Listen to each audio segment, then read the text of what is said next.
Welcome back to yet another episode of CX Chatter. As we know, Chief Marketing Officers are responsible for customer experience, which in turn adds immense value to the growth of any organization.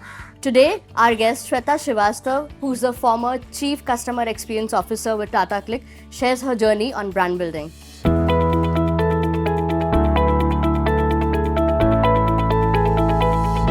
Shweta ji, thank you so much for making time and a warm welcome to the exclusive series of CX Chatter. Thank you, Sakshi. It is entirely my pleasure. Based on your experience with brands like Pepperfry, Yatra and now Tata Cliq, how has customer experience evolved over time? Sure, it's a great question. I think it is customer expectation is ever evolving. It has changed from what it used to be just a customer service to now what we call it customer experience. But I think the common expectation from customer point of view has always been that you meet the expectation wherever I am, right? So, for example, a seamless customer journey is what customers are expecting. They want a good experience at each of the customer touch point. Not only when they have a problem, they contact you and you solve their problem. They want to be served automatically at each of the customer touch point wherever they are in their customer journey with you. So there is this sense of personalizing the experience altogether. So what is your entire process of brainstorming as to meeting the expectations of the customer and bridging that gap? Sure, personalization, I think it's no more a buzzword, right? It is also one of the expectations from customers. They want personalized experience. So I'll tell you my take on it, right? If it is a Sunday afternoon, I want to do a binge watching. I will go to any OTT platform and I will look for what I want to see, right? What I want to watch. And then these OTT platforms, they throw you the content and it says because you watched, right?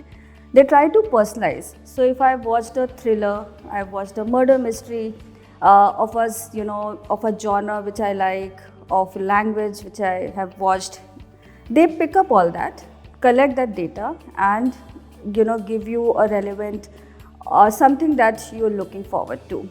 If it matches my expectation, I will be happy. And if you throw me action movies which I don't watch at all, it will put me off and I'll move to another channel, right? We should ensure with personalization that we are offering what customer wants, which is relevant to customer and at the right time. So in terms of brainstorming, when we go for personalization brainstorming, what we should do, it is all about how we decipher the data that we have. So you need to know your customer very well. You need to know the demographics, age, what are the products that customer likes, what are the brands that customer like, and the whole. So it's about how you analyze the data well and give the suggestion. So same examples of binge watching. If I get to see all the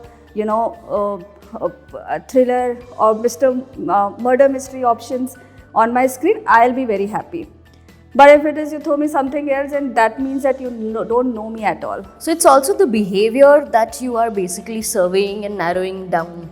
Absolutely, absolutely. And it is now with personalization, brands are trying to do hyper personalization, which is going to an individual need. It is always a cohort, but cohort gets narrow and narrow, and you are serving to the need of customers who have similar likes and similar preferences. So that's how it is happening right now. Shweta ji, we talk about data privacy and also making sure we understand the customers better. How do you bridge the gap between using the data and securing their privacy? Absolutely, it is very important to respect the privacy of customer. In the spirit of personalization and hyper personalization, brands should not go overboard. So sometime back we did this research with our customers, trying to understand, if we are trying to invade their privacy, how much data they want to share, and there was a questionnaire on this format, on these lines.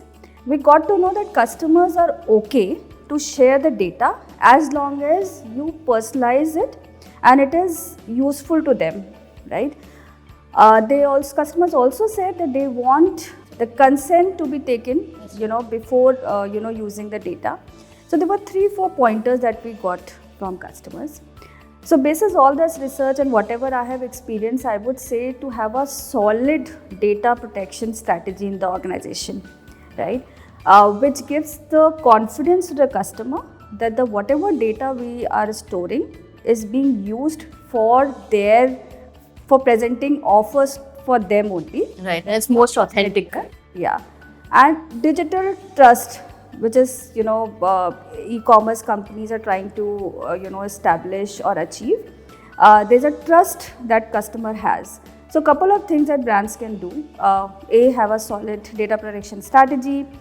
Be very transparent to customer. Inform what you are storing, what you're not storing, and it would be good to take consent. Even good if there is you make it self-serve for the customer, where customer can opt in and opt out whenever they want, and only store whatever is needed, right? So these are few things that brands can do to ensure that the customer privacy, data privacy is intact. And also there is a trust in the brand, because if there is no trust, you might not go far.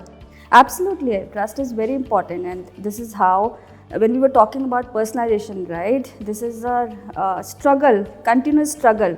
As a brand storing so much of data, so much, I know everything about the customer, right, but there has to be transparency, and that transparency leads to the trust. And also the communication. I think brands, if they are brutally honest, they will get acceptance from the audience, but it's just that there are so many gimmicks and peripheries. They don't go out there and say, okay, this is what we want and we are storing your data only so that you are served better. Absolutely, absolutely. So like I said, transparency is the key that will lead to trust. Tell us about the fun aspect when you are planning a marketing campaign. What is the one thing that you really enjoy? Yeah, going through, it will be, it will not sound something that anyone will enjoy, but it gives me a kick if I solve a customer problem, right? And I really enjoy solving a customer, and my mantra has always been, it is our problem unless it is no longer yours. So that is something that I really enjoy. If I reduce one pain point from the customer journey, I think that is... It's a feel-good factor. It is a feel-good factor. What has been the creative journey in terms of, some campaigns you possibly have run and it has become super successful? How do you take that, the gratitude forward? It is very encouraging. Like I said, nothing is better if customer himself or herself is telling us that they enjoyed, interacting or enjoyed shopping with the brand.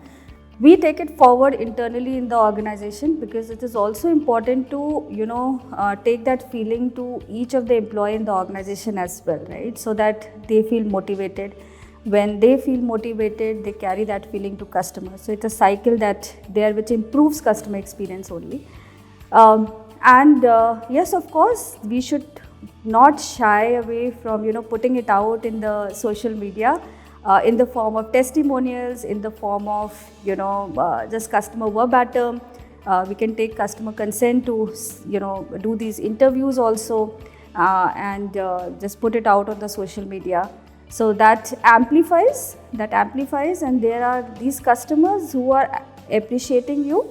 They become your promoters, they become brand ambassadors, and they help you get more customers. So it's a win-win situation. Proof is in the pudding, like they say. Absolutely. Great. Thank you so much for your time, and I'm very happy to receive you here for the CXO Chatter.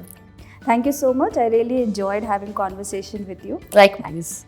It was fun catching up with Shweta ji, who spoke about the ever-evolving marketing trends, the nuances, and much more. I hope you've enjoyed this interview as much as I did, and I look forward to the next episode of CXO Chatter.